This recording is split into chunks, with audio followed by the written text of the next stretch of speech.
Okay. All right. Cool. So I'll just say welcome to anybody who might be looking at this at a later date. We did not record the actual presentation, and it's probably just as well because this will be shorter. But you'll get all the same information, and if you have questions, we can send you contact information as well. So yeah, and I'll try to ask questions that people asked. I took notes during the presentation. Okay, so thank you. This any specific point someone brought up, we can just go that way. And so this is Blair Tabor with the Unity Church of Alhambra Foundation, Melena Dawn, who is our chair of our board. Hello, I'm Madam Chairperson. So my first disclaimer is that I am not a lawyer and I'm not an HR professional. I'm sharing information that I gleaned from an all-day workshop I went to called HR Boot Camp, put on by Church West Insurance Services.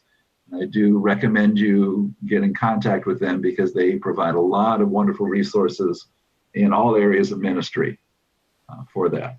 But this specifically is about the implications of the AB5 law that went into effect January 1st of this year, 2020.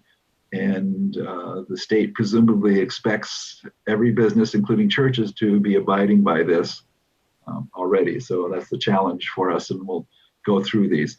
So they set up their presentation as a parody of the Jeopardy game. They didn't mention the name of the game in that, but I'm not worried about it. So they titled What's My Worker? And they had a second half of the program, which is about other HR issues. And they do this program once a year. And as I mentioned before, it's very worthwhile. It's an all-day program on HR issues. This year it cost $20, which included the program, a handout, and a lunch. So it's a pretty good deal. Pretty good deal. So they're saying the examples that they're using this are fictitious and for educational purposes only, that this is not a substitute for legal or professional advice. And it's not intended to, it's only intended to present current legal issues and not to express any political opinion or advocate for the same. So, and the HR consultant was Leslie DiMattia from her own firm, and Robert Brockman from Daly and Heff, which is a firm down here in San Diego County. So, and I've worked with Bob before with another issue, and he's amazing to work with, really bright, and sort of specializes in this whole area of employment in churches and everything. So they set it up again as a game show. So there's here's our categories today. Volunteers, we'll cover briefly. Interns, we didn't cover it all because most of us don't have interns, but I'll talk a little bit about that this time. Independent contractors versus employees, which is the big issue, exempt or non-exempt, ministerial exception, and then questions which you won't be able to answer if you just ask if you're just listening, but you can contact me later. So here's our categories. And is my worker a volunteer? So the question here, the main thing is their intent. If the person intends to volunteer his or her services for public service, religious, or humanitarian objectives, they're not as an employee, and without expecting pay, that person is not an employee. So again, the main thing that happens is a blurring of intent. And one of the examples that they give is you have a church secretary who does the usual business of the church, and then as a volunteer does similar things, communication, emails, thank you notes for the youth ed department. But she's not getting paid for that. And basically it's the same kind of work she's doing. It's for a different, maybe part of the organization, but it's basically the same work. And so what the law provides is that she needs to be paid for that work as well. And that gift dilemma, I think, is important too, because you said that actually kind of counts as payment, right? If you're paying somebody with a gift card, you're paying them, which makes them an employee, which then means they're subject to all the things that employees should have in that. So that's it. So again, if you have someone say your church secretary is volunteering in the kitchen, that's a completely different role, completely different duties. And so that would be okay. But if they're doing similar work that they get paid for, then they should be paid for that work as well. Yeah, I could see how a good way for employees and volunteers to set boundaries, and for the church to then be a little bit more protected when questions come up later. Right. So. Yeah, and maybe have even a written statement for the volunteer work. Say, this is the volunteer work I'm doing, the time frame and how that happens. Yeah. So there's against the clarity. So interns, we don't have, some churches do. And so if you have an unpaid intern, are they a volunteer or should they be paying? So that's the question. So the issue is the ministry or the intern benefiting from the work performed by the intern? And the real question is it associated with an educational program? So if they're in some kind of an educational training program and you have a written agreement with that program to take on interns and a specific thing about what their role is, what they're going to be doing, then you might be able to get away without paying them. But if you're paying them for part of their work, you better make sure you're paying them minimum wage and that you're taking all the deductions out, the Medicare and the Social Security, that you're paying workman's comp and all those types of things as well. Right. And that comes up a little bit later. Yeah. And again, there should be written documentation about what their intern is learning, what supervision they're getting, all those issues should be in writing. So now we get to the big one about AB5, is my worker and independent contractor. There are a lot of people that we have at churches, particularly musicians, that we are treating this way. And according to the law, AB5, it changes everything. And what the legislator really thinks or thought as they did this is that they were not changing the law. They were just clarifying what was already true. So for the people who argue that this is a new law and it's, that there should be exceptions or whatever, the legislature's point of view is that this is really what the law already was, but we're just making it in a way that you can't get around it anymore. So, and why do we have to care so much is because the Department of Industrial Relations of the state of California cares, and they want us to care as well. So here's one of the examples that they use. You hire a groundskeeper to maintain your school and school or church property. You tell the worker what it is that needs to be done, when to unlock the gate, when to lock the gate, to mow the lawns, to edge the lawns, trim the flowers, keep everything swept, pick up trash, fertilize and feed. They have monthly duties about supplies and what plant selections that you have to approve. You're providing equipment for them. You're paying them, but the worker doesn't want to be an employee. So the question is this an employee? So the answer is yes. Yeah, I was going to say, you told them what time, where, you provided equipment, you gave them the exact things to do. Yeah. And unless that person has their own landscaping business, and then they do the same work for others. Right. That's part of that ABC that you'll be getting to. Yeah. Yeah. Right. So according to those circumstances, yes, they are your employee. So in the background on this of employee versus independent contractor is that if they're an employee, here's the things that they get. There are wage and hour law restrictions. They get a rest break, 10-minute rest break every 4 hours. After 5 hours, they're entitled to at least a half-hour meal break. If they work over 8 hours a day or 40 hours a week or 7 days in a row, they're entitled to overtime. They're entitled to sick time. They need, if you're a church, we don't need to have unemployment insurance, but some churches choose to have that. And so, if they do that, if your church chooses, then that's part of it. They have access to benefits. They should be covered by workers' comp, and there's protection against discrimination. The state law does not apply to churches, but the federal law does. There is a religious exemption that we can discriminate because of someone's religion, because we're a church. But all the other discrimination things, churches cannot get around according to federal law. So an independent contractor is in their own business, and if they have a business and have their own workers, they may need to provide those benefits to their own employees as well. So that's sort of a test. If you're working for someone who's paying their employees and their benefits, then you can probably treat them as an independent contractor. So, and the big change happened just last year. Well, actually 2 years ago, sorry. When the delivery drivers sued a trucking company called Dynamex. Because in 2004, Dynamex decided that their truckers weren't employees, that they really were independent contractors. But they were doing the same job now without the benefits. And so they thought that they should have all these protections things. But the employees said, well, you got your own truck and yes, you're still doing the same work, but now you're free to work for other employers as well because you're an independent contractor.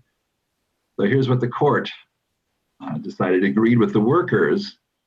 And it noted that California, this is the California Supreme Court, it noted that the California Labor Code did not define the difference between employee and independent contractor. And the Industrial Wage Commission wage orders were not clear either. So here's what the court came up with, this ABC formula that is not unique to California. The understanding I have, there's at least 7 other states that use a nearly identical, if not identical, formula. And this is what the court said.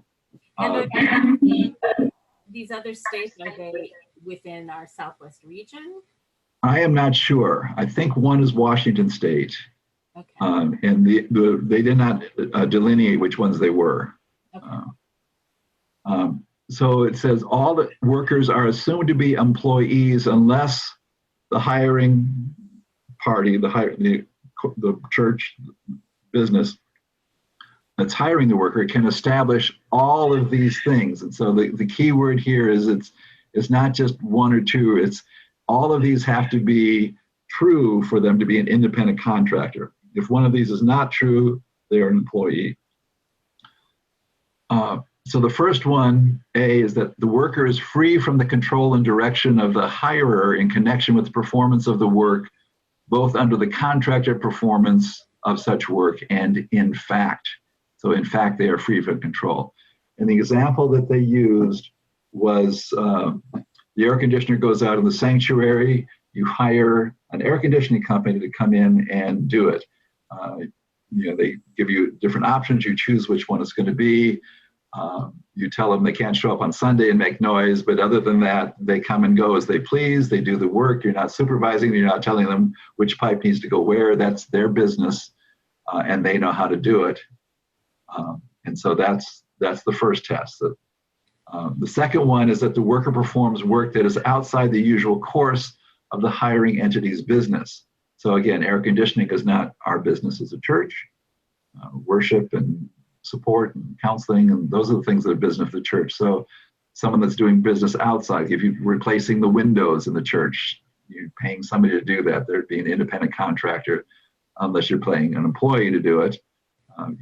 But sometimes you bring somebody else in. So the third test that has to be in place is that the worker is customarily engaged in an independently established trade, occupation, or business of the same nature as the work performed by the hiring entity. So one of the earlier examples we use is someone doing landscaping, but you're giving them directions about what to do. If you're hiring a company that comes in, they're doing this work for other businesses, other churches. They come in once a week, they do the work and they're done. And they have a business doing landscaping, then they probably would be an independent contractor, because the landscaping is not really a part of what the business of the church is. You need to have landscaping done, but it's not what you're about. So all 3 of those ABC would need to be seen as true for them to be an independent contractor. If one of them is not true, the state would see them as an employee. So this is where the big discussion about our musicians at churches, I think, Right. started. And Yes. I don't know if you have a separate slide. I do not have, I mean, there's a slide about musicians, and we could go to that. So, but let's go on a little bit and then we'll come back. So the legislator loved what the court did, that they made it into an assembly bill and it got passed and signed. So it's added to the labor code, and it does two things. It makes all workers employees unless you can satisfy all three of the conditions. That it's free from control, outside of the normal course, and that the worker is in an established trade, occupation, or business of the same nature of what they're doing for you. And the second part is that there are 7 categories of exceptions, but these, and there's a Borrello test that the federal government has, and you can Google that if you want, and you'll get a whole listing of what that is. But in the different categories that they have, there's detailed requirements to be an independent contractor. They're professionals licensed by the state, or they're direct salesperson, commercial fishermen. They do professional services. They are subject to business professions code, like a real estate agent, repossession agent, business to business. So in other words, if you're contracting with a business to do the work, then it's likely that's a business, an independent contractor. Subcontractors in the construction industry. If there's a referral agency and service provider that you're hiring a company to do some work, and their people come in and do that work, that's probably, or in a motor club. So none of those things really apply for us. So here's, again, they say the exceptions, but it's really the complaints that people have. That the exceptions do not include musicians, and we've always considered them independent contractors, but the law now does not allow for that. And one of the complaints is, well, it doesn't fit us very well. Well, the state doesn't care. The worker wants to be an independent contractor, so we don't withhold taxes. Well, the state doesn't care. They're an employee as far as the state is concerned. The worker won't continue working if they have to be an employee, and that is a challenge for some people. But again, the state doesn't care. If they're doing this work, they're an employee. So again, they may work other places as well, but then it just means they're an employee of somebody else. And well, they're not a member of the ministry. Well, this doesn't make a difference. Or the minister says it doesn't apply to us because we're a church. Well, it does apply to us. There are some exceptions that churches have, but not in this case. There is a ministerial exception that we'll get to. And of course, Bob Brockman was the name of the lawyer and says, we don't like this, it's all Bob's fault. So here's one of the things from yesterday. We need 3 musicians for 48 Sundays a year to show up and perform at 3 services, whatever services you have. Typically, we pay them some rate for the day. They usually do not want to be employees. Maybe weekly, they show up Wednesday night, but we're telling them they have to be there at 8 o'clock. They have to practice, they have to warm up. Usually, we're telling them what music they're doing or where the music goes in the services. And we want them there for a certain time frame, and they're finished at a certain time, and they need to have certain skills, and so they play music that's usually selected by somebody, and they're working with the sound team and the lighting equipment. So are they a worker? Yeah. Are they employer? Sounds like it. Sounds like it, doesn't it? Yes. And so that. In the discussion, a few people came up with potential workarounds. One of them was Sandy Angadi. Is that how you say her last name? Yes. Saying that if perhaps a member of the congregation paid a musician to perform that service rather than the church paying for it. I'm not sure how sustainable that is, though. Well, and the other thing is does that musician then become an employee of that church member? Right. And then that church member has to provide all those things like workman's comp and Yep. unemployment and all of that. Yeah, that doesn't sound like most people would want to donate if they had to do all of that also. The other thing, I think Diana McDaniel from the Bay Area said that some of her musicians do come in through a contract with an agency, where the church is paying the agency rather than the musician. And so I would say in that case, they were not an employee because the agency is being paid, not the employee. And so whether or not the musician is an employee of that agency, that would be for them to figure out. And I don't think the church would have to. And the other option might be that if the musician had their own business and had a business license and was presenting a bill for business services rather than a musician being paid by the church, that might be a workaround as well. But again, it's one person asked if an EIN, which is employment ID number, right? If that counted as being a contractor or having a business license, and it doesn't, right? A business license, you have to register with your city and your state probably, and there are fees involved and all of that. Yeah, I know for Santee, the city that I live in, the business license I think is $80 for 2 years. Okay. So, and then you have to pay taxes as a business as well. That's right. Yeah. So there's a lot of things that come into play. Yeah.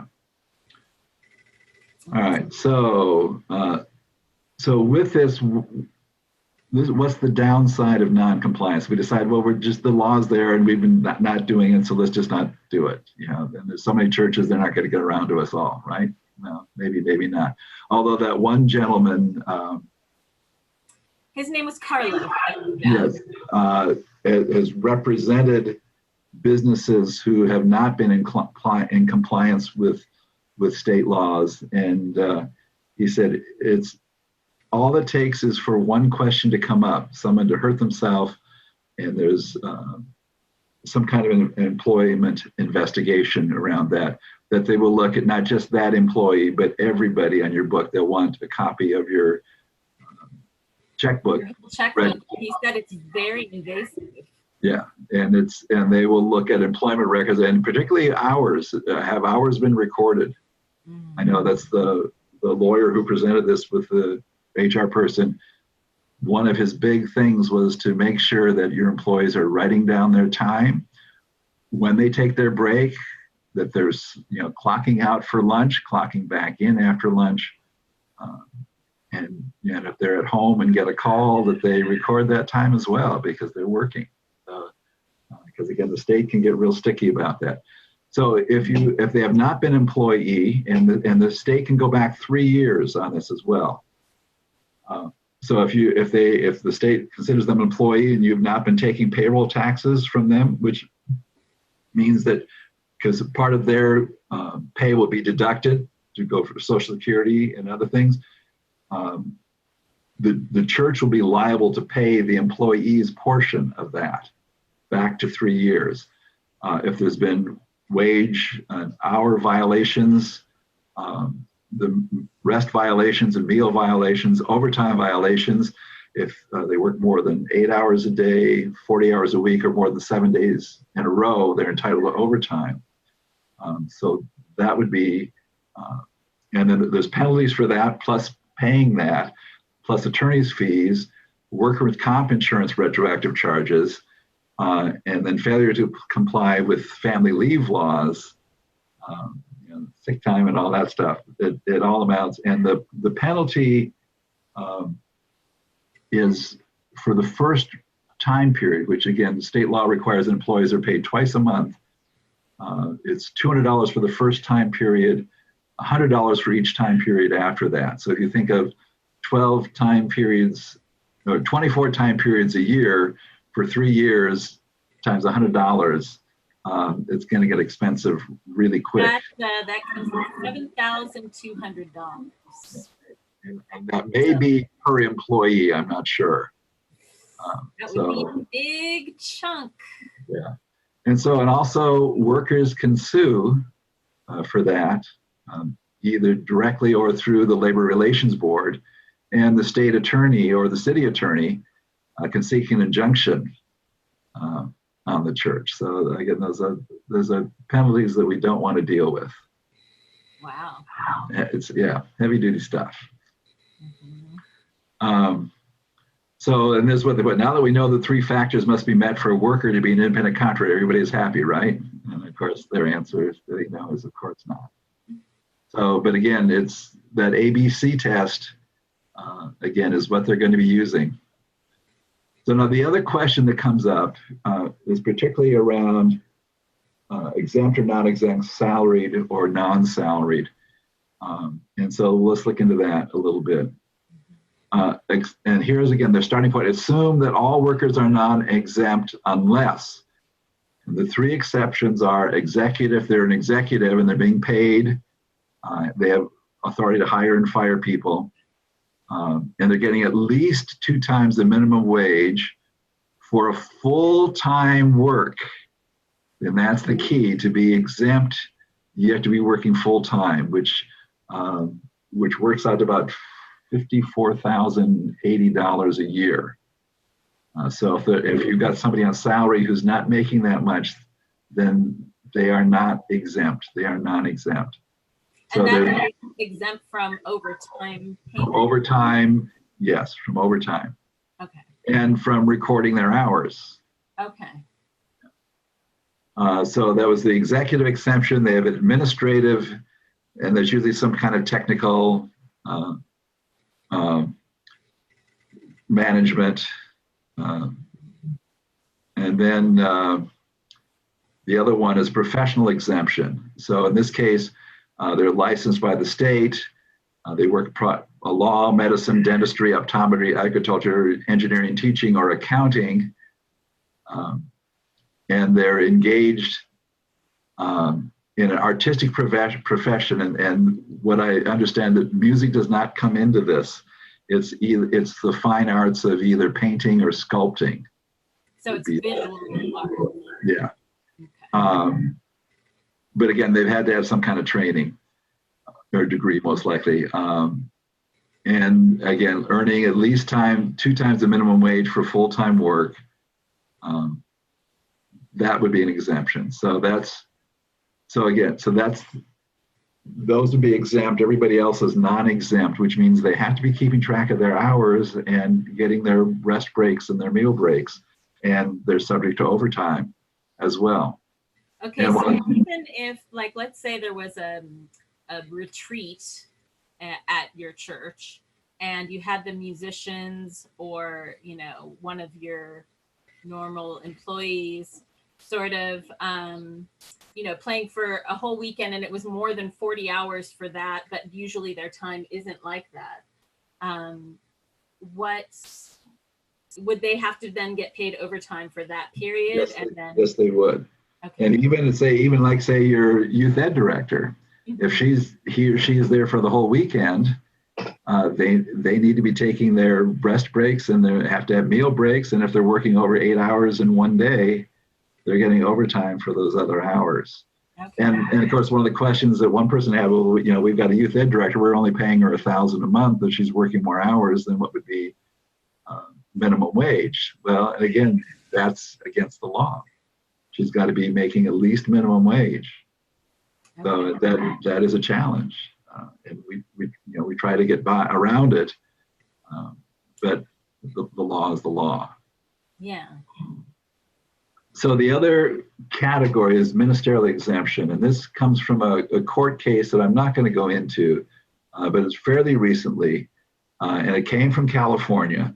It went to the U.S. Supreme Court about whether someone should be paid as an employee, or if they were a minister, if we could treat it a different way. And it comes down to duties versus training plus duties. So the training is going to be sort of the key here. But the key is that this comes down to constitutional law, because the First Amendment provides that Congress can make no law respecting the establishment of religion or prohibiting the free exercise thereof. And so what the court came up with is that ministries, like all institutions, must adhere to state and federal employment laws, but the federal courts recognize a ministerial exception, and the exception exempts a ministry's employment relationship with its ministers from the application of some employment statutes, even though the statutes by their literal terms would apply. So in other words, with the church hiring a minister, there is some leeway around the laws. So the question is, who is a minister? And so what they've come up with, this is what the court, and I believe it was the Supreme Court, said, we're reluctant to adopt a rigid formula, but here's some of the considerations. The minister would have a distinct role, different from most members. They have education in the ministry's theology and teachings. They have continuing education. There's some kind of process for commissioning, or in our case, we would say ordination, licensing and ordination. There's some kind of endorsement from the ministry's hierarchy, oral and or written exams, that they're subject to a disciplinary process, that they're called and accept that call, and they're carrying on important religious functions for the ministry. So how about in the case of like licensed unity teachers who can be licensed in music ministry, and then they are hired maybe as a music minister as an employee? That's a possibility. Although I'd say that the number of licensed teachers that I know that have gone through that program, I can only think of one. Okay. And they don't live in California. The only one that can be counted as, So there may be others. I'm sure there's others, but yeah. So that would be a question. Could they be considered as a minister? And possibly they would be. Okay. So what they can think of is someone who has a role of conveying the church's message and carrying out its mission. So I think a musician could be, if they were a licensed teacher, could be seen that way as a minister. Okay. And they're expecting that by the middle of the year, we'll have a better understanding of this, but who knows what's going to happen by then.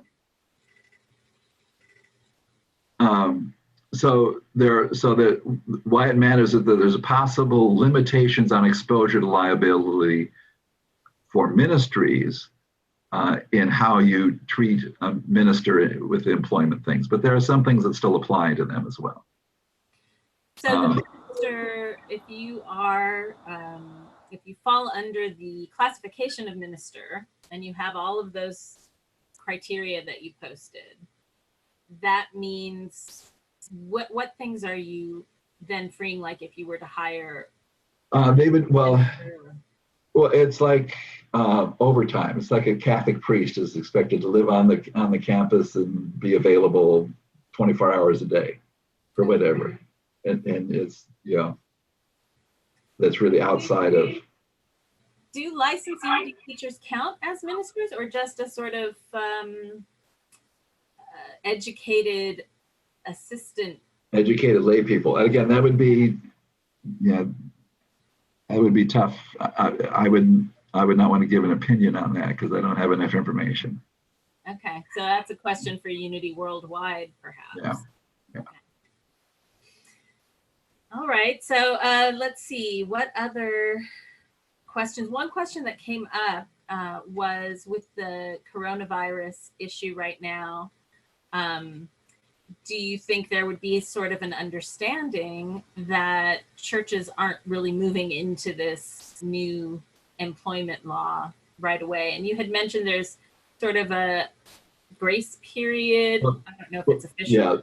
Yeah, the workshop I went to, I believe, was in late January. And what the HR person said at that point is, continue to pay your musicians with a 1099 for January and February, but by March, have them as an employee. Of course, with this, who knows what the state's idea is on that? Yeah. Right. So again, technically, even if you to transition toward that, to start asking them to track hours and to get some agreements typed up and signed? Yeah. Okay. And again, even if you did that, the state could still be a stickler and say, well, they've been an employee all along, and they could still go back 3 years. But their sense was that if you're showing good faith in adjusting to the new law and taking steps towards that, that the state would be lenient as people are moving toward that. But again, that was their opinion, and whether that's the state's opinion. Right, yeah. Another suggestion that was brought up by an attendee was, would the church be able to take out a small business loan to help, not just through the coronavirus, maybe that, but also to help do this employment process, which most of the churches haven't been operating under. Right. And I guess case by case. It's hard to say, because the legislation that has been approved by the Senate now still needs to be approved by the House and then signed. And so who knows how long it's going to take. And again, just because the loans are available doesn't necessarily mean that a church could find a lender. Right. Because I know even years ago, with the church in San Diego, we owned an apartment building next door. And we could not find a lender who would lend money to the church to refinance the apartment building. And so the board president and I took out the loan in our name. Wow. Even though we couldn't secure the property, use the property as security, so it was basically a personal loan that the two of us agreed that we'd be responsible for. Wow. Well, it does. I'm coming back to that idea that we are not only protecting our churches when we step into these guidelines, but we are being caring toward those who are working for our organizations. Right. And be sure that they don't overextend themselves, which is something that's very common in ministry, that they burnout, yes. track hours and make sure that they're only doing what they've kind of agreed to do, and not give away volunteer hours, because it makes things confusing for the church as well as for them.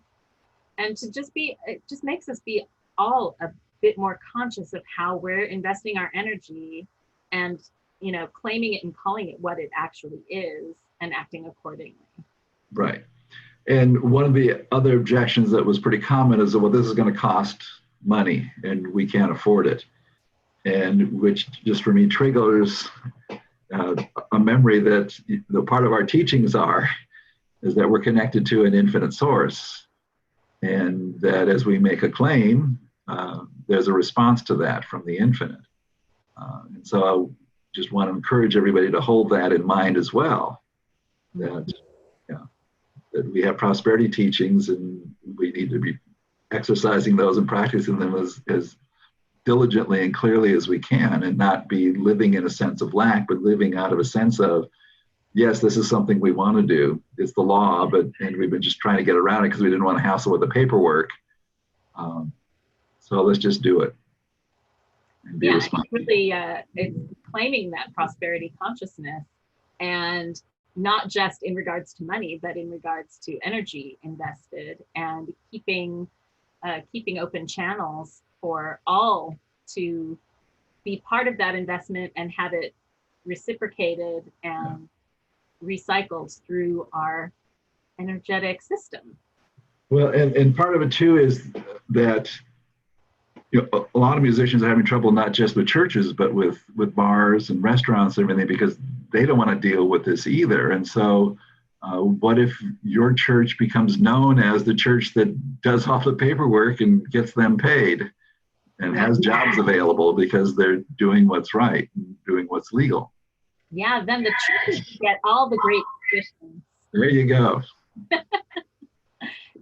Yeah, okay. Well, is there any final thoughts that you have before we end this recording? And the handout that I sent out with this notice, which again, I don't know who's going to be listening to this, they may not have that, recommends on the second page that you talk to your insurance agent or somebody at your insurance company to see what resources they have available for you, and talk to a lawyer and talk to an HR person.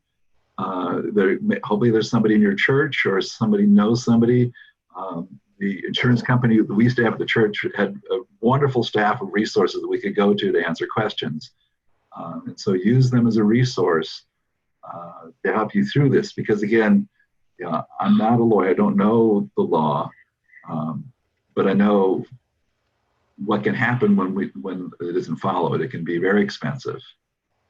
Yeah, and if anybody wants to email and get copies of the notes or copies of the slide, can they just write to info@unityalhambra.org and get that from you? Yes, they can. So info@unityalhambra.org.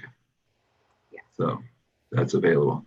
All right. Thank you, Blair, for taking the time to do the whole seminar again. Thank you, Melina, for hanging in there and helping it work. Of course. And I will, we'll figure out how to get it to everybody after we stop recording. Okay. Do you want to close with a prayer? Oh, okay. I would be happy to do that. So let's all just take a minute and take this opportunity to take a breath and turn within and know that we are all guided from our inner source to do what is right and what is best for ourselves, our communities, our churches, our communities, our wider communities, and that all of that flows together for good and is always improving and evolving, and that we step consciously, fully, with open hearts and open spirits to invest our energy into the evolution of our communities and allow that to ripple out from our centers. And for this opportunity and this awareness, we are so grateful as we say, thank you, God. Amen and amen. Amen. Thanks and blessings to all. Bye-bye. Bye-bye.